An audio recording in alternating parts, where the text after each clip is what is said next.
From the National Newsroom of the Canadian Press, I'm David Augustine. Ottawa's Le Breton Flats Park was a sea of red and white for the National Canada Day celebrations.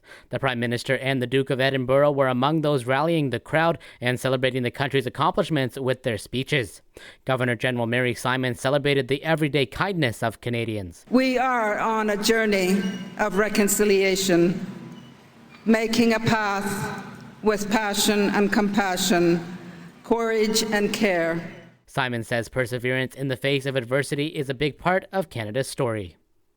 The family of a Canadian tourist found dead in the Dominican Republic is raising money to bring his remains home. 33-year-old Dorian Christian McDonald was found dead in the water of a beach in Puerto Plata June 20th. His friend Tara McKenzie says the family needs up to $20,000 to get McDonald's remains back home to Nova Scotia because of the costs involved in flights and paperwork. She describes his death as happening suddenly in a drowning accident.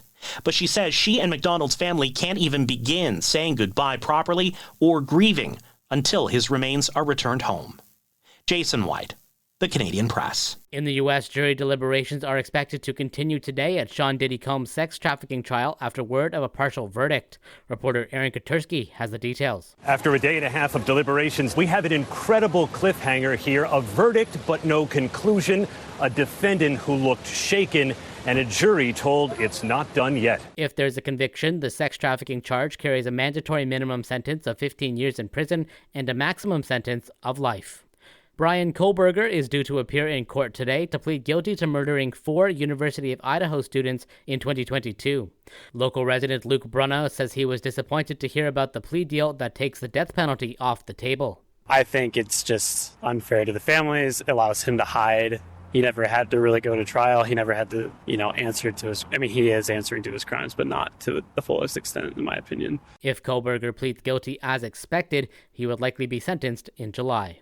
In the Middle East, Iran's president on Wednesday reportedly ordered the country to suspend its cooperation with the International Atomic Energy Agency.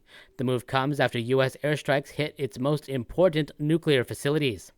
Date Media Online reported the decision by President Masoud Pezeshkian. It wasn't immediately clear what that would mean for the IAEA, the United Nations nuclear watchdog. And K-pop megagroup BTS is set to return in spring 2026 with a new album and world tour. Members Jin, RM, V, Jimin, Jungkook, and Suga made the announcement on Tuesday during a live stream with fans. It was the first time all 7 members have broadcast live together since September 2022. And the news comes a few weeks after RM, V, Jimin, and Jungkook were discharged from South Korea's military after fulfilling their mandatory service. This is the Canadian Press. In sports, the Toronto Maple Leafs Core 4 era is officially over as Mitch Marner was dealt to the Vegas Golden Knights on Tuesday. He says joining a cup contender was his top priority. We got a new great opportunity here with an unbelievable team like I've spoken about the last couple minutes, and we're very fortunate and lucky enough to be here. The 28-year-old forward signed an 8-year, $96 million U.S. contract before being dealt to Vegas, ending a 9-season run with his hometown team. In the MLB, the Toronto Blue Jays will be aiming to move into a first-place tie as they take on the New York Yankees tonight at Rogers Center. Jose Barrios will be on the mound for the Jays, who have won 3 games in a row.